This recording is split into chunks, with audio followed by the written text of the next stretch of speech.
Thank you, Chair. We're now live on YouTube. When you're ready, would you like to start the meeting? Thank you, Wendy. Good morning and welcome to East Devon District Council's Virtual Planning Committee on Tuesday, 2nd of August 2022. I'm your Chair, Councillor Eileen Wragg.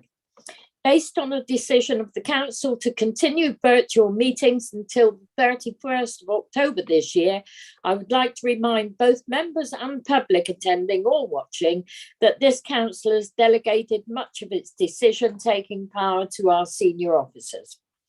We will continue to adhere as closely as possible to the procedural rules detailed in our Constitution. In the event of a break in the internet connection, please bear with us as we try to reconnect. After 15 minutes, if we're not able to reconnect, we will consider the meeting adjourned and reconvene at a later date. If you wish to comment, please raise your electronic hand and wait to be called. Any members of the public can view the agenda by visiting our website at www.eastdevon.gov.uk. Now, before I start the meeting, I would like to take this opportunity to say a massive thank you to Chris Rose, our development manager.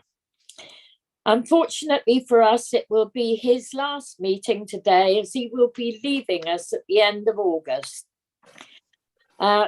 Chris, I'd like to sincerely thank you for all your hard work and dedication and professionalism. And without doubt, I know that your expertise and valued advice will be sorely missed. And I'd like to give a personal thank you from me for all your help and support over the last 2 and more years that I've been chairing this committee. It was challenging to do these meetings by Zoom, to have to learn a new way of working as well as taking on the chair. But you did say at the beginning, you'll have us to support you, and that you have done in shed loads. So all I can do, Chris, is add our regrets. I'm sure this is on behalf of all the committee that you're leaving us, going to pastures new, and we wish you well and every success in your new job. And I'm sure, you know, our loss is their gain. And a big loss. Yes, very big loss. Huge. Chris is what could be described by members as a good officer. And I think members would agree with that. Absolutely. Yeah. Always sound advice, always very professional. But sort of disciplined, but a relaxed discipline. So thank you very much, Chris, and all the best for the future. Thank you, and thank you for those kind words, and thank you back to everybody that's made helping you as easy as it has been. So thank you, and I wish you all the best as well. Thank you, Chris. I might get time to make you a cake before you leave. Oh, excellent. Yeah. I'll now start this meeting by doing a roll call of committee members here present. Over to you, Wendy, to do the roll call, please. Thank you, Chair. So I'll start with you, Councillor Wragg. Present. Thank you. Councillor Brown? Present. Thank you. Councillor Davey? Present. Thank you. Councillor DeSarum? Present. Thank you, Wendy. Thank you. Councillor Gazzard? Present. Thank you, Wendy. Thank you. Councillor Key? Present, Wendy. Thank you. Councillor Lawrence? Present. Thank you, Wendy. Thank you. Councillor Skinner? Present, Wendy, thanks. Thank you. And finally, Councillor Woodward? Present. Thank you. Thank you. We are caught for this morning's meeting, Chair. Thank you, Wendy. Agenda item 1, the speaker list can be viewed under agenda item 1 on page 4. Agenda item 2, apologies, Wendy. Yes, we've received 7 apologies this morning. Councillor Bloxham, Councillor Howe, Councillor Pook, Councillor Pratt, Councillor Rylance, Councillor Coleman and Councillor Chamberlain. Thank you, Wendy. Agenda item 3, declarations of interest. Wendy? I'm sorry, Chair. Could I just quickly slip in here and ask in relation to the Vice Chair, taking a vote from the members as to who you wish to have as Vice Chair for the committee? Oh, I have asked Ollie Davey if he would Vice Chair, and he's accepted. So I hope that's acceptable to members. I see no raised hands to object. Fine. No. Yep. Thank you. Right, declarations of interest then, Wendy.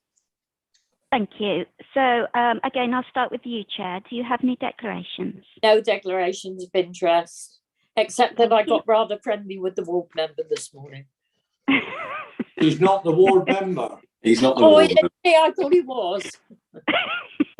He's close. Okay, moving on. Councillor Brown. I'm the ward member, that's all, but you don't have to Okay. declare that nowadays. I'll let you off, Eileen, don't worry. That's all right. Sorry. Thank you. Councillor Davey. None, thank you. Thank you. Councillor Desaram. None, thank you. Councillor Gazzard. None, thank you, Wendy. Thank you. Councillor Key. None, only ward member. Thank you. Councillor Lawrence. None, thank you, Wendy. Councillor Skinner. None, thanks, Wendy. Thank you. And Councillor Woodward. None, thank you. Thank you. Back to you, Chair. Right, matters of urgency, there are none. Confidential exempt items, there are none. So we move into the meeting. Agenda item 6, application 213201, full application for Bennett's Hayes Farm, Orliscombe, Honiton, pages 5 to 22. I'd like to welcome the applicant, Claire Harvey. And Claire, you will have 3 minutes to speak when the time comes. Over to you, Chris, to present your report, please. Thank you, Chair. So yes, Bennett's Hayes Farm in Orliscombe. And just to remind you, it's an application for an agricultural workers dwelling. This went to the 14th of June committee and was deferred for the site inspection that we carried out this morning.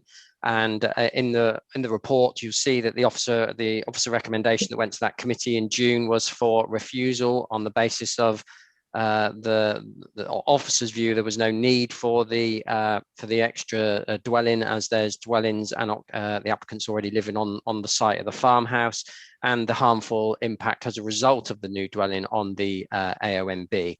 But obviously members deferred the application at that committee in June to carry out a site inspection so that members could assess the impact on the dwelling on the AONB, and to allow the applicant to provide some further information on their site search and what has led them to putting forward this site.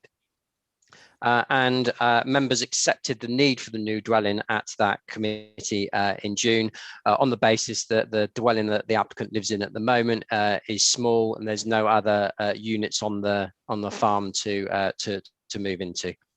And just to remind members, as I said on site, we are in the AONB, so you need to give special regard to the impact on the AONB in accordance with Strategy 46. So proposals need to conserve and enhance the AONB and not undermine its landscape quality. So we walked up the driveway on site and stood well, very roughly in the location of the dwelling, as you can see laid out on the screen, and you'll recall the trees and the hedge boundary. And these are the elevations of the dwelling. As I said, traditional design, usual sort of size for an agricultural dwelling and height, and a further image of the elevation, the front and rear. And the floor plan, which does include office and boot room, as is usual with these type of proposals. So this is the location on the screen. So we met here and we walked up into the site, and then we walked back down through the farm and went and stood in this field here, and we looked at a couple of other sites, which I'll show you the image of in a minute. So this is the view up the road. The site that we looked at here, you can just see the bales. So as we saw on site, You'd probably see the first floor of the building above those bales. And then this is the view of the access, and then the view up the lane from the other way. And again, you could see the bales where the dwelling would be located. So the site inspection that you were there to assess the visual impact on the countryside. This is from across the valley. So here's the farmland here, and the site's up in the background there. And I mentioned that there were 4 alternative sites or part of this applicant's site search that were put forward that they had considered. So site 1 was off the way down off the access lane, not within sight and sound of the farm. So again, we agree with the applicant's view that isn't a suitable location to meet their needs. There was site 2, so that's in the field next to, and we went and stood at the field gate here. You heard from the applicant that it's actively used for grazing, and there are flooding issues down through this access way here, but it's a lower level land at this point and arguably better integrated into the farm buildings. Site 3, again, officers' views, this is probably better assimilated into the landscape, because across the valley you will view it against the buildings and you won't see the location from the road. And then we've got site 4 here, which was in front of the planting area. And you heard on site equally that there might be potential drainage issues from locating a dwelling sort of downslope from the main farmyard buildings. So you'll see in the report that the officers' views is that site 2 and 3 are potentially better than the application site, which is raised up within the field off the access, although it does benefit from the tree planting here and being and from across the valley being screened by some tree planting. So it's over to members to assess the impact from the proposal on the AONB. Obviously, the original officer's recommendation was to refuse for 2 reasons. The first of which was the lack of need, which members accepted there was a need, so overruled that, if you like, at the June committee. So now it's for members to consider whether the visual impact from this dwelling in this location is harmful to the AONB, taking into account those alternatives, or whether members feel that the location there is suitable and conserves and enhances the natural beauty of the AONB and won't undermine its landscape quality. Thank you. Thank you. Now, I've been advised that Councillor Richard Lawrence wants to speak. Is this on behalf of the Parish Council, Councillor Lawrence? Yes, Are you talking to me, Chair? Yeah, Councillor Lawrence. No, I'm not the parish. No, there's 2 councillors, Laura. Yes. Orliscombe Parish Council. Hello, can you hear me? Yeah. You can hear me now, can you? Yeah, we can now. Yeah, sorry. Yeah, obviously, I'm chairman of Alderscombe Parish Council. We have supported this application right the way through. As you say, the principle has already been decided of the need. The applicants have got a very genuine need. We are, like to support our local working families and the businesses within the parish. So that is our view. Basically, as far as the site is concerned, from a parish point of view, the proposed site, in our estimation, is the least obtrusive site from the village of Orliscombe and our locality. That is the least obtrusive site. From the south, it's screened by the existing farm buildings. To the west, we've got the existing oak trees, and to the east, effectively, it can be seen by very few properties from within the parish. And in fact, only away in the far distance could it be seen from Honiton, but that would be behind in with the rest of the buildings. And likewise, at the moment, there's a heap of round bales there. The house is going to stand out no more than that heap of round bales. As far as the lie of the land is concerned, we can use an existing entrance, and there'll be no water, surface water, coming off of that property, either in and around that property or out of the existing access. In field number 2, you saw this morning the topography of the land. Everything slopes to that existing farm gateway, so all of the surface water from that field will be running towards the house. So, from a parish point of view, we support this site as the best available site. In relation to, we've got to be sympathetic with the Blackdown Hills, but we feel this is a very sympathetic site. Thank you very much. Thank you, Councillor Lawrence. Right, now the applicant, Claire Harvey, you have 3 minutes. Hello, Madam Chair and Committee. Thank you for coming to see us and our site this morning. We hope that by actually seeing the farm and our proposed site, it has enabled you to see why we chose this site and have discounted the other sites. As I said previously, the site where we wish to build has been used for years to store machinery and wrapped silage bales, which are made and stacked high in the summer to be used throughout the winter. We chose this site as it is as close to the new farmyard as you can practically get, with a plan to have a pedestrian gate for easy direct access to the farmyard, and the existing landscape features would not need to be altered. I seem to have lost the sound, everything. It's frozen. Can anyone else hear me? Yes, we all can. I think it's just the chair. Would you like to start again, Claire? Okay. Hello, Madam Chair and Committee. Thank you for coming to see us and our site this morning. We hope that by actually seeing the farm and our proposed site, it has enabled you to see why we chose this site and has discounted the other sites. As I said previously, the site where we wish to build has been used for years to store machinery and wrap silage bales, which are made and stacked high in the summer to be used throughout the winter.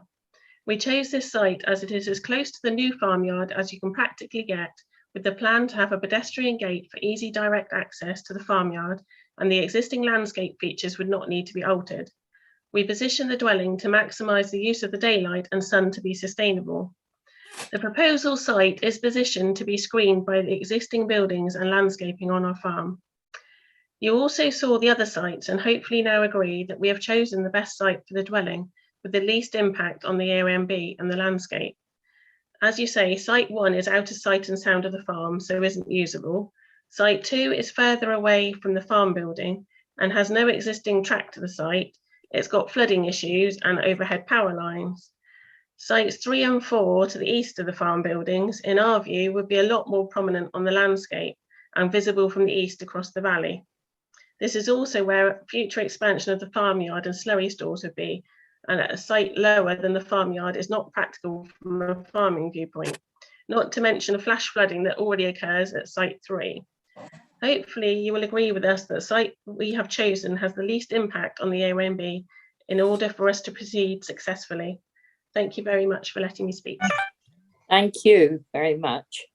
Now, Councillor Brown. Thank you, Chair. Yeah, thank you.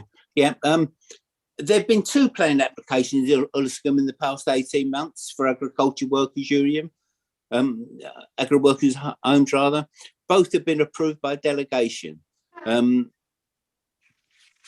We also approved Barrock Farm at the last meeting, a site where they had to make a new entrance through a hedge, and it also had a long driveway that ran the entire length of a field and split the field in 2.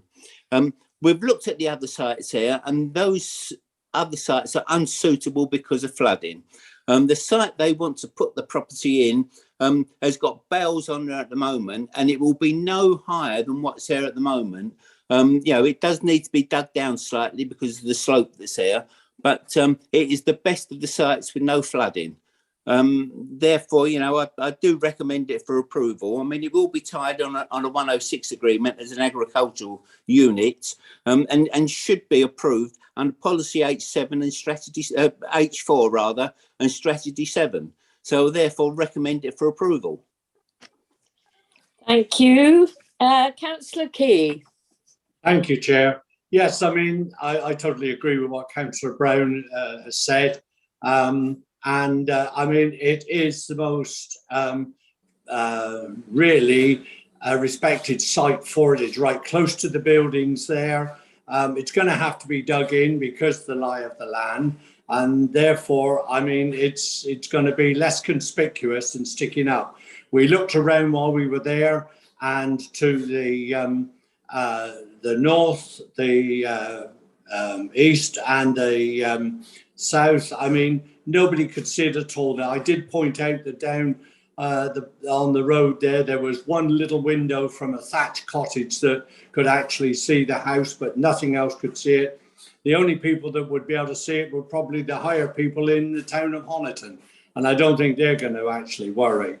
The trees behind there, I think what I would like to suggest in actual fact that where those ash trees are, which if they are vulnerable for ash dieback, then I would like to see some sort of perhaps oak, if possible, trees.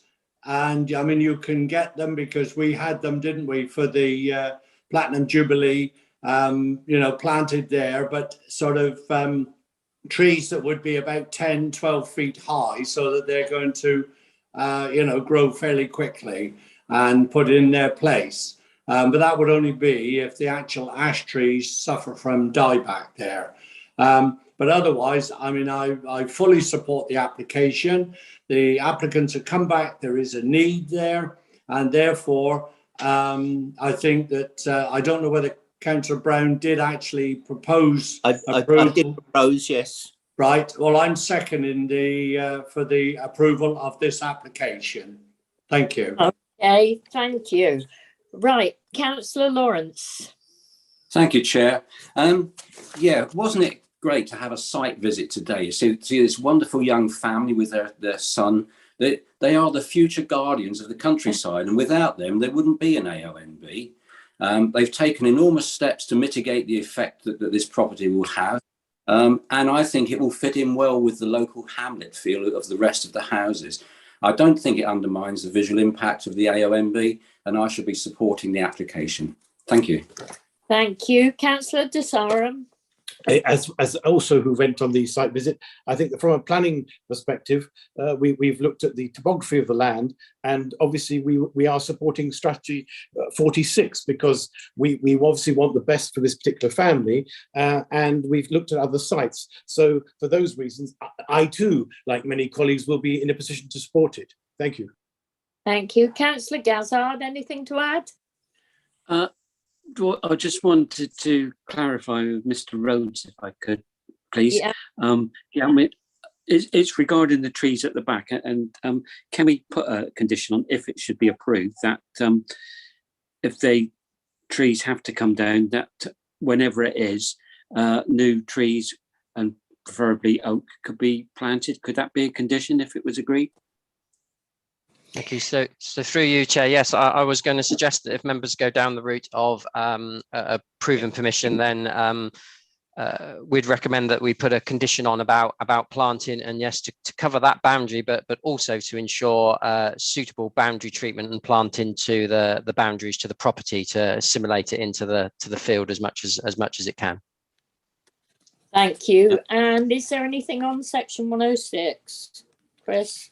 No, I think we would need an agricultural occupancy tie condition and a condition on levels and a condition on materials. But I think we can cover those and delegate them to officers if that's what members want. Yeah, that's fine. Yeah. Okay. Councillor Davey. Thank you, Chair.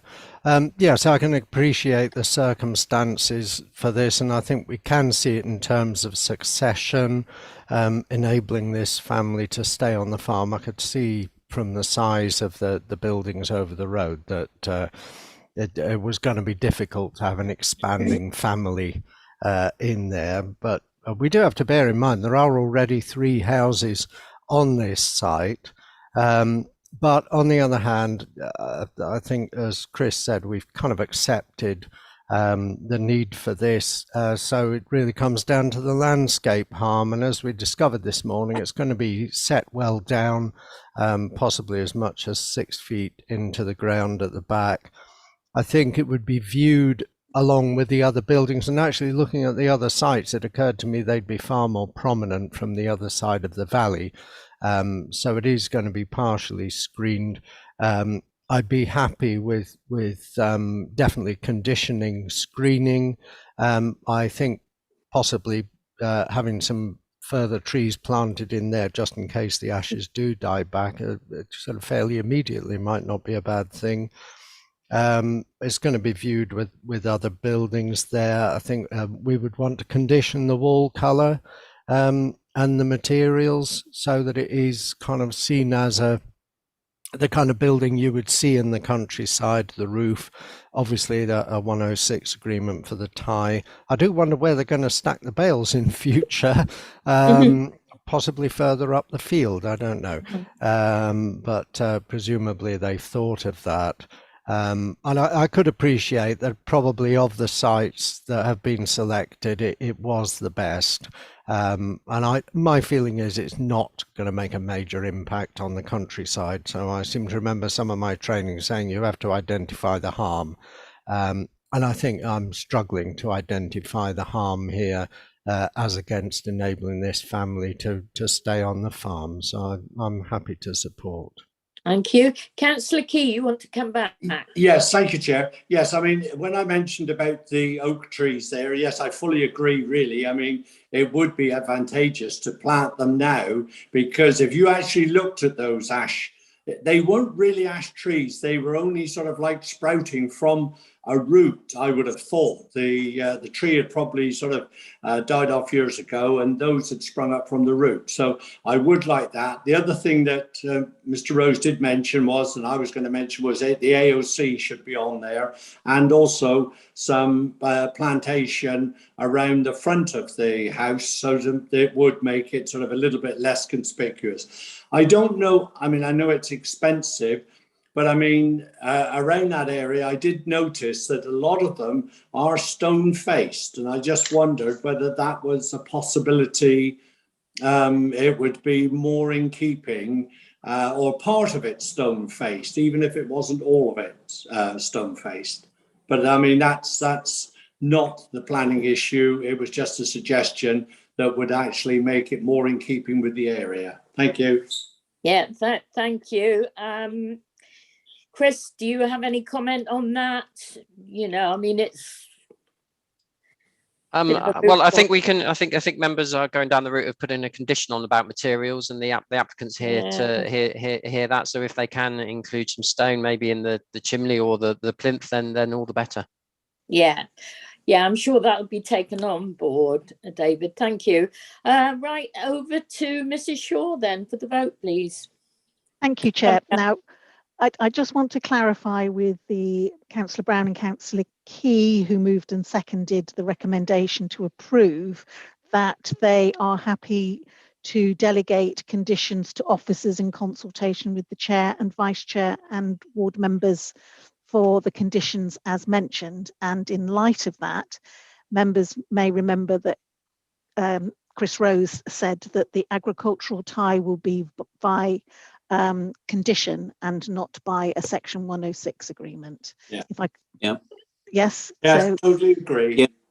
Thank you very much. Therefore, members, the recommendation is to approve, subject, as I say, to the conditions being delegated. Please, when your name is called, would you indicate whether you are in support of the motion to recommend approval, whether you're against the motion to recommend approval, or whether you're abstaining from the vote. Thank you.